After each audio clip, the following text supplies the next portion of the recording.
क्या आपने कभी पुराने दिए को शॉक्स बनाए हैं? अगर नहीं तो आज मैं आपको पुराने दिए को शॉक्स बनाने का एक ऐसा टिप बताऊंगी जिसे देखकर आप चौंक जाएंगे। साथ ही कुछ ऐसे यूज़फुल से टिप एंड ट्रिक शेयर करने वाली हूँ फ्रेंड, जो आपके बहुत ही ज़्यादा काम आने वाले हैं। तो चलिए फ्रेंड, ज़्यादा बातें ना करते हुए आज का वीडियो शुरू करते हैं। आज का सबसे पहला टिप हमारा इस तरीके से चाकू, छुरी और कैंची को लेकर के है। फ्रेंड, चाकू, छुरी, कैंची का यूज़ तो हम सभी लोग करते ही रहते हैं, लेकिन होता क्या है ना, धीरे धीरे से जो इनकी धार होती है ना, ये चली जाती है। फिर हम लोग क्या करते हैं, इन्हें धार कराने के लिए या तो मार्केट जाते हैं या फिर नया खरीद के लाते हैं। और कभी कभी क्या होता है, जो लोहे की चाकू वगैरह होती है उन पर बहुत ही ज़्यादा जंग लग जाती है। तो इस तरीके से आपको क्या करना है, लेना है एक दिया और दिए पर हमें चाकू को कुछ इस तरीके से रब करना है। इससे क्या होगा फ्रेंड, हमारी चाकू में धार भी अच्छे से हो जाएगी और हमारी अगर चाकू पर जंग लगी है ना, तो वो भी अच्छे से क्लीन हो जाएगी। तो इसी तरीके से हमें कैंची पर भी रब करना है। तो कैंची के दोनों साइड पर कुछ इस तरीके से रब कर लेना है। इससे आपकी कैंची में भी बहुत ही अच्छे से धार हो जाएगी, बिल्कुल भी आपको मार्केट जाने की ज़रूरत नहीं पड़ेगी। और इस तरीके से आप अपने घर पर ही चाकू, छुरी, कैंची में धार कर सकते हो। बहुत ही आसान सा टिप है और बहुत ही ज़्यादा यूज़फुल है। आई होप फ्रेंड ये टिप आपको बहुत ही ज़्यादा पसंद आया होगा। छोटा सा टिप है लेकिन बहुत ही ज़्यादा यूज़फुल है। तो देख सकते हो हमारी जो कैंची है ना, बहुत ही अच्छे से वर्क करने लगी है। चलते हैं फ्रेंड अगले टिप की तरफ। अगली टिप हमारी इस तरीके से सिंक को लेकर के है। सिंक तो हम सभी की किचन में होता ही है और इसका यूज़ तो हम सभी लोग करते ही हैं गंदे बर्तनों को धोने के लिए। लेकिन होता क्या फ्रेंड, जब हम गंदे बर्तन धोते हैं ना, तो उनके कुछ फूड पार्टिकल्स होते हैं जो कि सिंक की पाइपलाइन में जा कर के फंस जाते हैं, जिसकी वजह से फिर इसमें छोटे छोटे से कीड़े आने लगते हैं। और वही कीड़ों की वजह से घर में ढेर सारी बीमारियां होने का डर भी बना रहता है। तो आपको क्या काम करना है, यहाँ पर जब भी आप गंदे बर्तनों को धो ले, बर्तन धोने के बाद आपको एक बड़ा दिया लेना है। और इस तरीके से दिया लेने के बाद हमें क्या करना है, सिंक पर कुछ इस तरीके से दिए को रख देना है। इससे क्या होगा फ्रेंड, कीड़े बिल्कुल भी ऊपर नहीं आएंगे और ढेर सारी बीमारियों से भी बचे रहेंगे। तो ये दिया आपको रात के समय में ज़रूर रखना है, क्योंकि रात के समय में सबसे ज़्यादा डर रहता है। तो चलते हैं फ्रेंड अगली टिप की तरफ। अगली टिप भी हमारी इस तरीके से आटे को लेकर के है। फ्रेंड, जब भी हम इस तरीके से छलनी से आटा चालते हैं ना, तो सबसे बड़ी प्रॉब्लम होती है कि जब हम आटा चालते हैं तो बहुत ज़्यादा हाथों में दर्द होने लगता है, जिसकी वजह से जो आटा होता है ना, जल्दी से चलता नहीं है। तो आपको एक छोटा सा काम करना है, लेना है इसी तरीके से एक दिया और इस दिए को हमें छलनी में इस तरीके से रख देना है। इसके बाद फ्रेंड, जब आप इस तरीके से आटा को चालेंगे ना, तो बहुत ही जल्दी से आटा चल जाएगा, बिल्कुल भी आपके हाथों में दर्द नहीं होगा और ढेर सारा आटा आप इस तरीके से मिनटों में छान पाएंगे। तो देख सकते हो फ्रेंड, जो हमारा आटा है ना, बहुत ही जल्दी से छन गया है। बस एक दिया डाल के आप ढेर सारे आटे को मिनटों में चाल सकते हो। आई होप फ्रेंड छोटा सा टिप है लेकिन बहुत ही ज़्यादा यूज़फुल है। चलते हैं अगली टिप की तरफ। अगली टिप भी हमारी इस तरीके से साबुन को लेकर के है।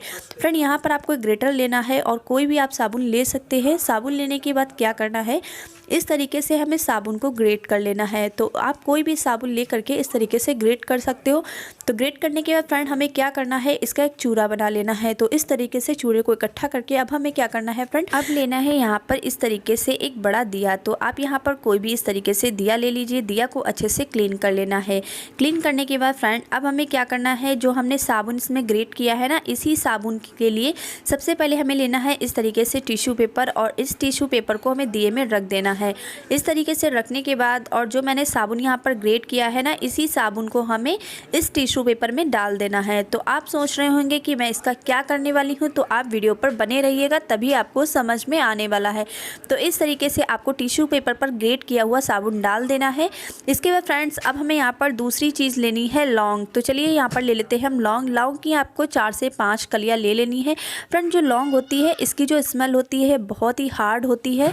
तो इस तरीके से हमें 4 से 5 लौंग की कलियाँ लेनी है और इसी लौंग कलियों को हमें क्या करना है, साबुन के ऊपर इस तरीके से रख देना है। तो इस तरीके से रखने के बाद चलिए फ्रेंड्स अब हम ले लेते हैं यहाँ पर एक पुराना सॉक्स। पुराना सॉक्स ही आप ले सकते हैं। और फ्रेंड हमें याद रखना है, जब आप पुराना सॉक्स लें तो यहाँ पर धुला हुआ सॉक्स लेना है। गंदा सॉक्स बिल्कुल भी यूज़ ना करें, ना ही बैड स्मेल वाला सॉक्स यूज़ करें। इस तरीके से हमें साफ़ सुथरा ही सॉक्स लेना है। सॉक्स लेने के बाद फ्रेंड्स हमें क्या करना है, इस दिए में सॉक्स को इस तरीके से डाल देना है।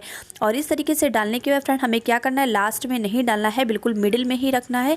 इस तरीके से दिए को हमें सॉक्स के मिडिल में रख देना है। और इसके बाद हमें क्या करना है, एक नीचे से इस तरीके से गांठ मार देनी है। इससे क्या होगा फ्रेंड, जो दिया हमने डाला है ना मोजे में, ये बिल्कुल भी इधर उधर हिलेगा नहीं और एक जगह पर अच्छे से सेट रहेगा।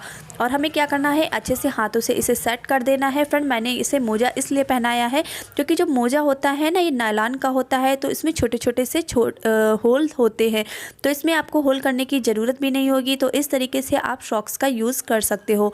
और इसके बाद फ्रेंड्स अब हमें क्या करना है, इसको हम कहाँ पर यूज़ करेंगे, जो हमारी अलमीरा होती है ना, अलमीरा में हमारे कपड़े रखे रहते हैं, जिसकी वजह से कपड़ों में ढेर सारी बैड स्मेल आने लगती है। कभी कभी होता क्या है कि हमारे कपड़ों में नमी आ जाती है, जिसकी वजह से भी बैड स्मेल आती है और कीड़े मकोड़े भी लग जाते हैं। तो इस तरीके से आपको क्या करना है, इस दिए को अपनी अलमीरा में रख देना है। कपड़ों में बैड स्मेल आएगी, ना ही आपके कपड़ों में कीड़े लगेंगे। चलते हैं अगले टिप की तरफ। अगली टिप हमारी इस तरीके से नमक को लेकर के है। फ्रेंड जब भी हम इस तरीके से कंटेनर में नमक को रखते हैं तो होता क्या है, बारिश के मौसम में या फिर जब सर्दी का मौसम आता है ना, तो उस टाइम पर हमारे नमक में नमी आने लगती है, जिसकी वजह से नमक हमारा गीला हो जाता है।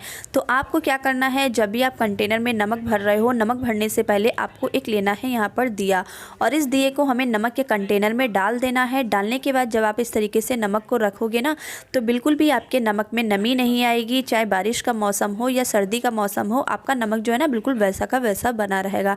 तो इस तरीके से दिया डाल के आप नमक को रख सकते हैं। अगली टिप हमारी इस तरीके से आटा को ही लेकर के है। फ्रेंड जब भी हम इस तरीके से डब्बे में ढेर सारा आटा भर लेते हैं ना, तो आटे में भी सबसे बड़ी प्रॉब्लम हो जाती है कि कभी कभी आटे में नमी आ जाती है, या फिर नमी की वजह से आटे में घुन वगैरह लग जाते हैं, जिसकी वजह से जो हमारा आटा होता है ना, ये ख़राब हो जाता है और जो इसका टेस्ट होता है ना, ये भी बदल जाता है। तो आपको यहाँ पर क्या करना है, लेना है इस तरीके से एक दिया। दिया हमें यहाँ पर नया ही यूज़ करना है, पुराना दिया नहीं लेना है। जो भी आपके पास नया दिया हो उसे ले लेना है और इस तरीके से आटे में हमें दिए को डाल देना है। इससे क्या होगा, बिल्कुल भी आटे में नमी नहीं आएगी, ना ही आपके आटे में घुन वगैरह लगेंगे, और आपके आटे का जो टेस्ट है ना, बिल्कुल वैसा का वैसा बने रहेगा। और इस तरीके से हमें आटे के डब्बे में दिया को डाल के इसे अच्छे से बंद कर देना है। आई होप फ्रेंड ये भी टिप पसंद आया होगा। छोटा सा है लेकिन बहुत ज़्यादा यूज़फुल सा है। तो कैसे लगे आज के सारे टिप आपको हमें कमेंट करके ज़रूर बताइएगा। चैनल पर पहली बार आए हैं तो चैनल को सब्सक्राइब जरूर कीजिएगा, वीडियो को एक लाइक ज़रूर कीजिएगा, साथ ही साथ कमेंट कीजिएगा कि आप ये वीडियो दुनिया के किस कोने से देख रहे हैं। तो मिलते हैं फ्रेंड अगले नेक्स्ट वीडियो में नेक्स्ट टॉपिक के साथ। तब तक के लिए take care, bye bye, thanks for watching my video.